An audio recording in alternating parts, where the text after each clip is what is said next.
오늘 본문은 사도 바울이 예루살렘에 이제 입성한 이후에 그곳에서 자신이 유대인들과 절대적으로 불화하기를 원치 않는다.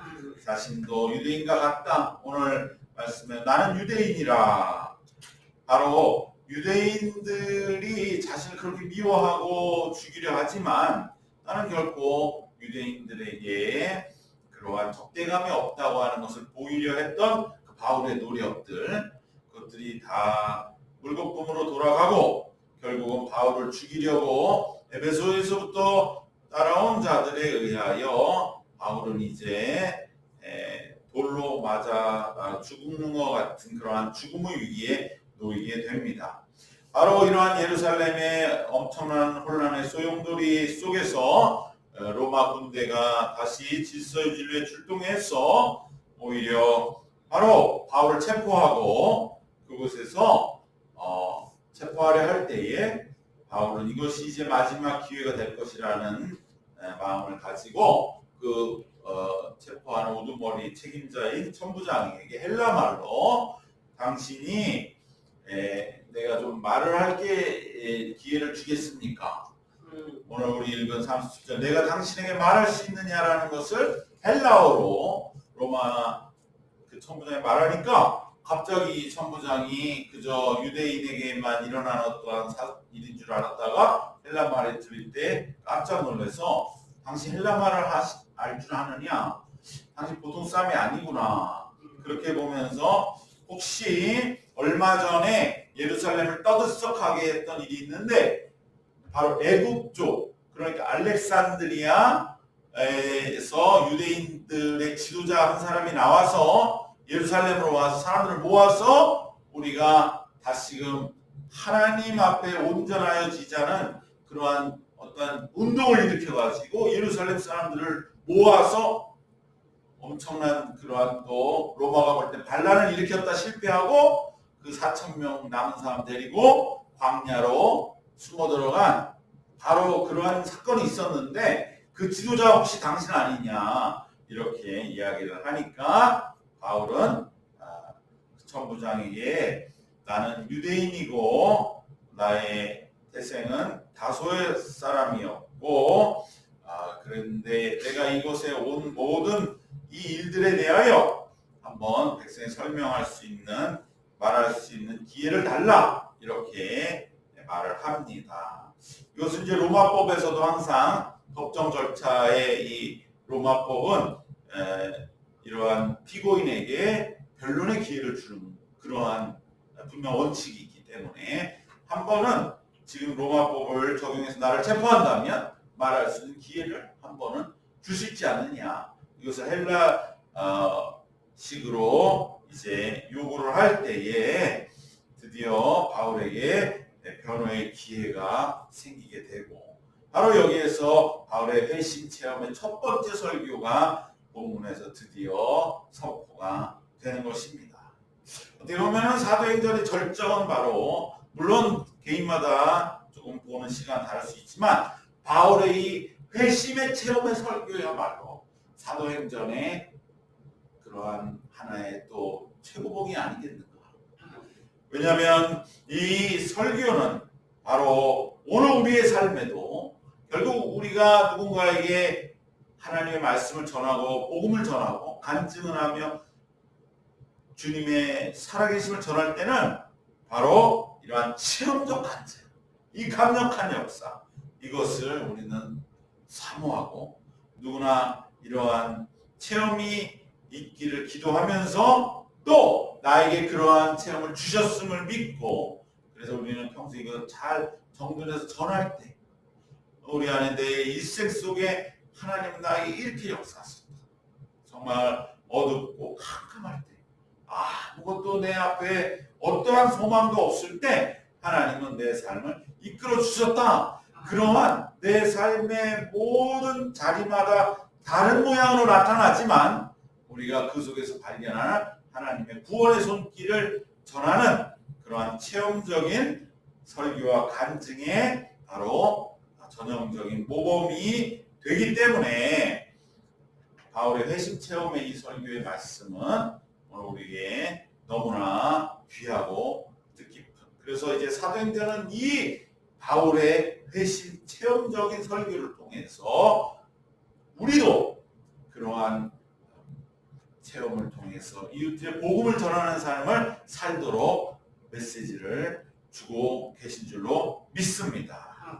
바울은 지금 자신이 체포되고 순교 직전까지 가는 이 상황의 일들은 마치 뭔가 자기가 생소하지 않았던, 오히려 자기 자신이 그 자리에 있었고 그곳에서 자기는 똑같이 지금 나를 죽이려 하는 자들과 같은 자리에 있었던 바로 그 스데반의 순교 현장과 너무나 비슷하다는 그러한 인상을 받았을 것입니다.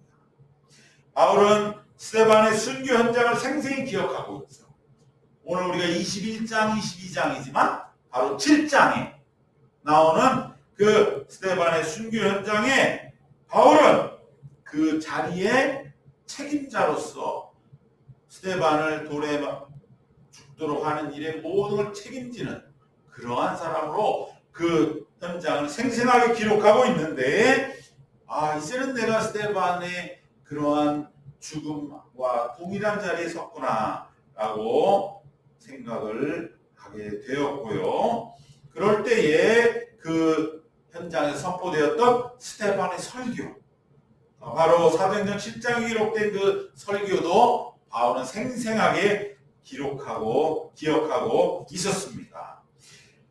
바로 이 스데반의 설교와 같이 바울은 어떻게 보면 자기가 마지막 죽임을 당하기 전, 여기서 이제 로마 천부장이 나는 모르겠다, 당신들의 법은 또 이렇게 확실한 율법이 있으니 그것대로 하시오 하고 바울을 유대인들에게 넘겨줬다며, 그리고 그 당시에 스데반을 죽일 때에 그것을 책임졌던 바울과 같은 사람이 나와서 바울을 이제 우리가 처형할 때 내가 책임지겠소, 우리는 율법에서 지금 이 사람을 죽이는 거에 아무런 거리낌이 없어, 우리는 하나님 앞에 떳떳하니까 이건 정당한 처벌이요, 이렇게 주장할 사람이 나온다면 바울도 똑같이 이제 스데반처럼 로마법이 아니라 유대인의 율법에 의해 처형을 당하는 것이죠. 로마는 허락만 해주는 겁니다. 우리는 유대인의 율법은 잘 모르는데 그렇게 너희들이 죽일 정도로 중죄라면 그럼 당신들의 자치법도 우리는 인정하니까 마음대로 하시오. 바울이 그것을 해서 스데반을 죽였던 거거든요. 그러니까 바울도 지금 어떻게 보면 스데반이 마지막 설교를 남겼듯이 자신도 그러한 마지막이라는 생각을 가지고 설교를 하게 되는 것입니다. 스데반의 설교는 사도행전 7장에 기록되어 있습니다. 그 설교는 이스라엘의 구원의 역사를 아주 그 구약 전체를 훑어내리면서 단 한 장 7장에 축약하면서, 결론은 무엇이냐? 우리의 구약의 이스라엘 역사는 결코 자랑스러운 역사가 아니다. 당시에 예수를 십자가에 못 박고 초대교회를 핍박한 사람들은 전부 다 우리는 선민이다, 우리는 이 구약의 율법이 있고 그 이름으로 지금 예수를 십자가에 못 박고 초대교회를 핍박하는 우리 자랑스러운 율법의 그러한 역사를 가진 하나님의 선택된 백성이다, 이 주장이었는데 스데반은 아니다. 나도 우리 조상의 역사를 다 알고 그것을 한 장에 딱 정리를 해서 너무나 확실하게 그것을 제시하면서 결론은 뭐냐? 그래, 너희들이 알고 있는 그 자랑에 찬 역사가 사실은 그 민낯은 사실은 선지자를 죽이고 하나님을 배반한 배반의 역사다. 역사를 보는 시가 완전히 다르지요. 그러나 오늘 우리가 예수 그리스도의 눈으로 구약을 보면 결코 구약을 그렇게 좋게만 볼 수는 없는 그 스데반의 시각이 옳았다는 것입니다. 바로 구약의 역사가 얼마나 배반의 역사였는지를 낱낱이 드러내는 그 설교, 그리고 회개를 촉구하면서 스데반의 설교를 마치는 그것은 바로 세례 요한적인 강력한 말씀의 역사였죠. 그러니까 사람들이 정신이 그냥 확 그 순간에 오히려 회개에서의 극단적인 반발, 그래서 사탄에게 자신들의 영혼을 팔아버린 것입니다. 그런데 그 자리에 있었던 바울이 그 설교를 다 들으면서 느꼈던 것은, 그리고 바울의 심령에 더 크게 와서 부딪힌 것은 스데반의 그 정말로 엄청난 이스라엘의 역사를 훑어내린 설교보다는 마지막 장면이었던 것이죠. 바로 스데반이 죽어가면서, 돌에 맞아 죽어가면서 예수님의 손에 내 영혼을 의탁하면서 저들의 죄를 용서해달라고 외치는 그 모습이 더 이상하게, 그 당시에는 바울은 예수를 잘 몰랐지만 스데반의 그 마지막 모습이 더 바울의 심장에 와서 꽂혔다는 것이죠. 여기서 바울은 그렇다면 나도 이제 마지막 말씀을 전할 때 뭘 전해야 할 것인가? 그저 이스라엘의 역사와 그 많은 여기 와 있는 이스라엘 백성들을 정죄하고 회개를 촉구하는 그러한 역사가 아니라, 그러한 설교가 아니라, 정말 우리의 마음에 길이길이 남는 것은 무엇이냐? 예수 그리스도의 십자가와 십자가처럼 내 자신도 주님 앞에 온전한 것을 고백하는 것이 진정 바울 자신이 스데반으로부터 받은 은혜였고, 그것을 전하는 것이 내가 이 자리에서 해야 할 일이다. 그래서 바울은 여기서 구약의 역사라는 이스라엘 역사 한마디도 하지 않고 단지 내가 예수님을 어떻게 만났는가를 말하고 예수님의 십자가만을 전하는 그 설교를 하게 된 줄로 믿습니다. 바울은 자기 자신도 결국은 자기가 만난 예수님의 십자가와 그리고 지금 자신을 죽이려 하는 자들을 바울 자신도 예수님이 그러셨고 스데반이 그런 것처럼 용서한다는 그것을 전하기를 원했던 것이죠. 그것이 진짜 바울 자신을 구원했다는 걸 깨닫고 있었기 때문인 것입니다. 그리하여 바울은 오직 바라는 것은 무엇이냐? 바울 자신도 살인자였거든요. 지금 살인자들은 저쪽에 날 죽이려고 하잖아요. 바로 여러분들도 지금 살인자가 되었는데 나도 그 자리에 있었습니다. 그런데 바울이 살인자에서 구원을 받아 전도자가 되었던 것처럼 지금 여러분들이 나를 죽이려 하는 여러분들도 지금은 살인자이지만 구원을 받고, 그래서 나와 같은 그러한 모습으로 변화되기를 바라는 그 마음으로 설교를 시작하게 된 것입니다. 바울은 그렇기 때문에 구약적인 설교, 역사적인 설교가 아니라 개인 고백적인 설교로 전환되었던 것입니다. 그래서 오늘 설교의 모든 이 예배 설교의 모범이 됩니다. 우리 오늘날 드려지는 모든 예배 설교는 뭔가 우리의 삶을 담아서 삶에 직접적으로 일어난 일들 속에서의 역사상 하나님에 대한 고백들을 나누는 그 길인 것입니다. 이것은 바로 어떻게 보면 사도 바울이 이 1차, 2차, 3차의 선교 여정을 통해서 수많은 말씀을 전하고 얻은 마지막 결론인 것이죠. 바울은 아데네에서도 내가 너희가 알지 못하는 실을 알게 해주겠다, 이런 철학적인 설교, 뭔가 사상적이고 지식적인 설교도 해보았을 것이고 수없이 많은 말씀을 전했지만 결국은 그 모든 것은 때로 실패로 돌아가고, 진정 이 마지막 자리에 내가 전할 수 있는 것은 오직 예수님의 길, 그것은 스데반의 길도 아니요 아데네에서 자신이 실패했던 그 실수도 아닌 오직 예수님을 만나서 구원을 받은 자신의 생생한 체험담을 설교하는 것입니다. 지금 말씀을 선포하는 그 자리는 바로 예수님이 십자가에 못 박혀 죽으셨던 자리와 너무나 똑같고, 그리고 스데반을 순교케 했던 그 장면과 너무나 유사하기 때문에 그곳에서 바울은 바로 못 박으라고, 예수를 십자가에 못 박으라고 외치는 자들, 그리고 스데반을 향해 돌을 던졌던 자들, 그들과 내 자신 바울도 똑같았는데 그런데 내가 어떻게 살기를 얻었는가? 그것을 내가 마지막으로 전할 수밖에 없다. 그래야 지금 돌 던지려는 자들, 예수 십자가 못 박는 자들에게 심장에 꽂힐 수 있는. 그래서 그들도 지금은 비록 저 살인자의 무리에 있지만 다시 예수님을 만나 구원받고 바울과 같이 초대교회 복음 전파의 역사에 쓰임 받을 날을 기대하면서 바울은 이제 설교를 하게 되는 것입니다. 그래야만 지금 피 흘린 죄에서 이들을 건지고 한 영혼이라도 구원할 수 있기 때문인 것입니다. 우선 그렇기 때문에 바울은 우선적으로 그곳에 모인 자기를 죽이겠다고 하는 이들에게 지금 여러분들이 나를 죽이는 것이 아니라 예수를 핍박하는 것임을 깨닫기를 원한다고 말씀하는 것입니다. 왜 그렇습니까? 바울이 바로 다메섹에서 예수님으로부터 이 말씀과 음성을 들었거든요. 예수님이 그러셨거든요. 사울아 사울아 네가 나를 왜 핍박하느냐. 그때 바울은 너무나 깜짝 놀랐던 것이죠. 내가 예수님 당신 얼굴도 모르고 당신은 이미 죽어버렸고 핍박한 적이 없는데 나는 그냥 내 할 일만을 열심히 하고 있는데 내가 당신 언제 핍박했습니까? 나는 당신을 핍박한 일이 없습니다. 나는 그저 열심히 율법을 따라 살아가고 있을 뿐입니다.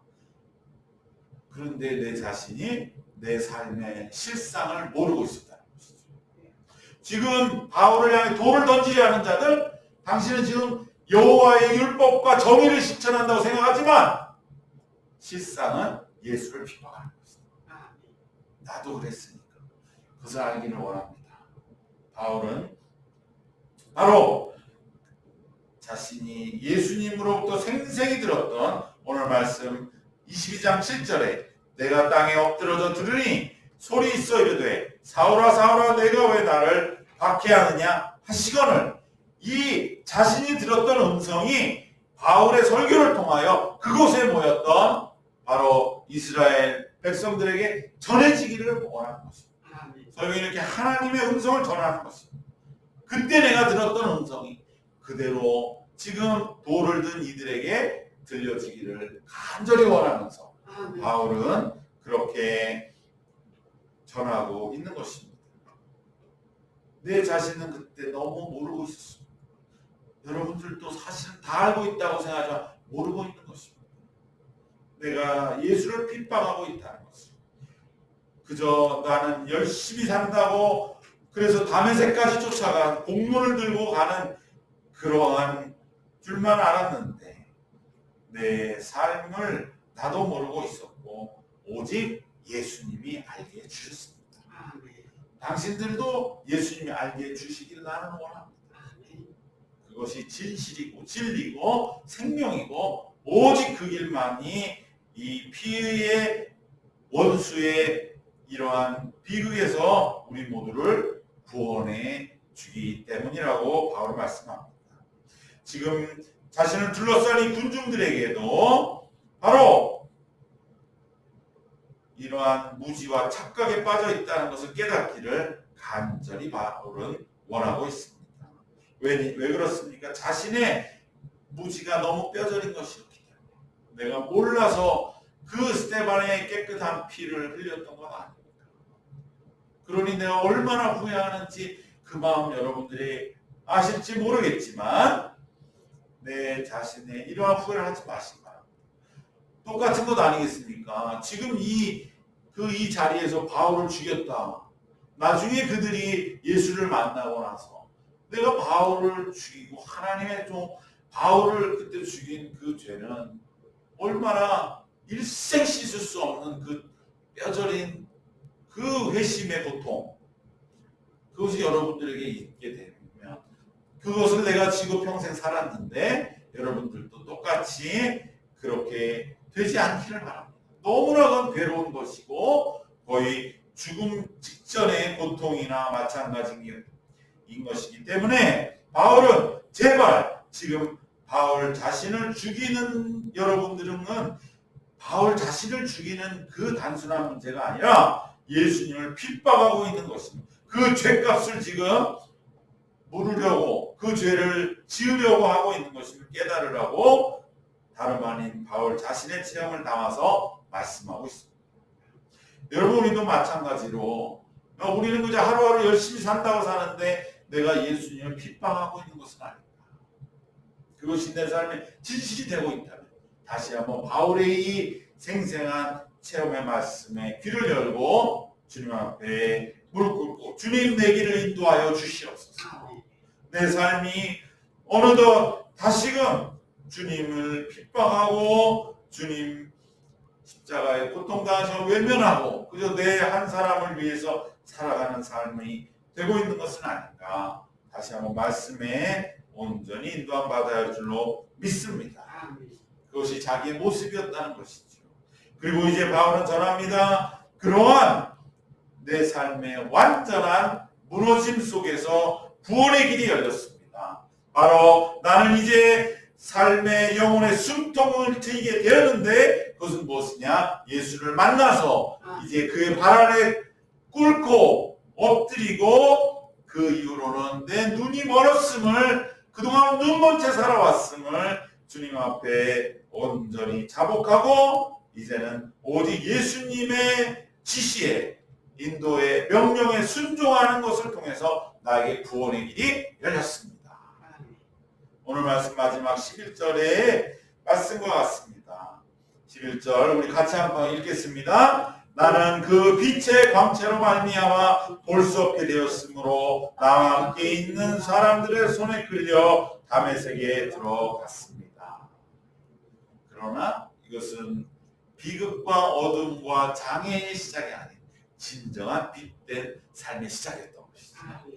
여러분, 당신들은 지금 뭔가 정말 이 대낮에 진리를 행하는 것처럼 그렇게 나를 죽이고 교회를 핍박하려 하지만 오직 이제 구원받고 숨통이 트이는 길은 자신이 예수님의 손에 이끌려 다니는 자가 될 때에 새로운 삶의 구원의 길이 열렸듯이 당신들도 이곳 돌을 내려놓고 오직 예수의 손에 이끌려 다메섹으로 들어갔던 바울 나 자신같이 여러분들도 새로운 삶을 사는 것, 그 길만이 구원의 길임을 선포하고 있습니다.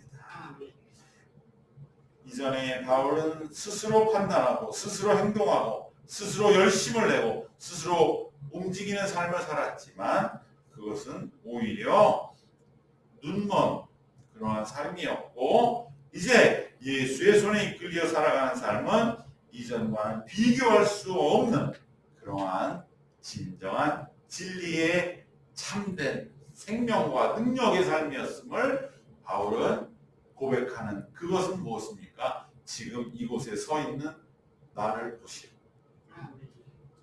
1차, 2차 선교 여정, 3차의 선교 여정을 내가 누구가 다녔겠습니까? 예수님의 손이 나를 잡아주지 않았다면 어떻게 내가 그렇게 3차 전도 선교 여정까지 하면서 온 당시 모든 세계에 교회를 세우는 그 역사 그것을 이룰 수가 있었겠습니까? 예전에 정말 스데반을 순교케 하고 공문을 들고 다메섹으로 갔던 그것은 그저 인간적으로는 펄펄 날뛰는 모습이었지만 그것은 오히려 멸망의 길이었고 이제 다메섹에서 새 구원을 얻어서 그 나머지 여정 비록 고되고 먼 길을 몇몇의 그 선교 같은 동행자들과 함께 다녔지만 그곳에 교회들을 세우고 1차, 2차 선교 여정을 이루었던 그 역사는 얼마나 엄청난 것인가. 오죽하면 나를 죽이려고 에베소에서 여기까지 쫓아왔다고 하는 여러분들이 그것을 오히려 증명하고 있지 않은가. 이것이 진정한 구원의 삶이 아닌가라고 바울은 이제 자신을 보라 하고 선포하면서 그렇게 여러분들도 살게 될 것이라고 그렇게 그 길을 가자고 동행하며 초대하고 있는 줄로 믿습니다. 오늘 말씀 이제 드디어 바울의 배신 체험의 설교 우리가 그 자리에 있는 우리들도 마찬가지. 그 설교를 들으면서 오늘 말씀 이제 설교의 시작을 함께 보면서 우리도 항상 개인의 고백적인 말씀을 전하는 우리 모두가 되고, 그리고 우리의 삶을 신앙적으로 잘 정돈하시고 정리하소서. 나에게 당신 어떻게 예수 믿게 되었소? 예수는 당신 어떤 의미요? 당신의 삶의 예수는 누구요? 이렇게 물어볼 때에 예수님은 이러한 분이라고. 정말로 내 삶을 어둠에서 빛으로 이끌어내신, 내 삶의 이유와 목적이 되고 내 삶의 모든 것을 걸어서 그분이 가라고 하시는 길을 함께 동행해 주신 분이라고, 나를 구원해 주시는 바로 그 예수님임을 전하는 우리 모두 되어야 줄로 믿습니다. 또한 사도 바울과 같이 자신의 예수를 핍박하고 있다고 하는 삶의 진실을 우리들이 날마다 깨어서 주님 앞에 회개하고, 정말 내 삶이 이렇게 편안한 것이 오히려 때로는 안일한 삶이 예수를 핍박하고 있는 것은 아닌가를 깨어서 감찰해야 할 줄 믿습니다. 마지막으로 우리의 삶에 또 모든 이들의 삶의 숨통이 트이고 구원의 길은 오직 예수님의 손을 붙잡고 예수님을 따라 순종하는 길임을 우리들은 우리의 삶으로 체험적으로 증거하는 그러한 하루.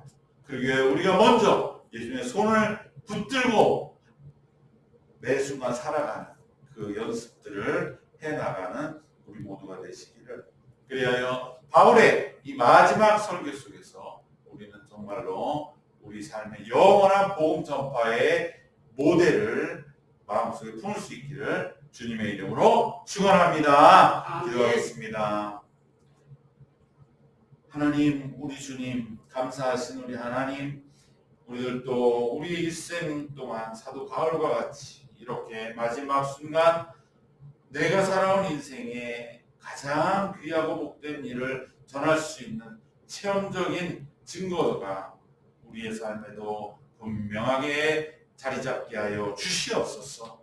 그래서 우리가 내 삶에 역사하신 주님을 전하고 우리 주님이 오늘의 모든 삶의 구원의 길이요 우리 생명의 숨통을 틔우시는 분임을 전하는 그러한 우리의 남은 생이 되도록 하나님 인도하여 주시옵소서.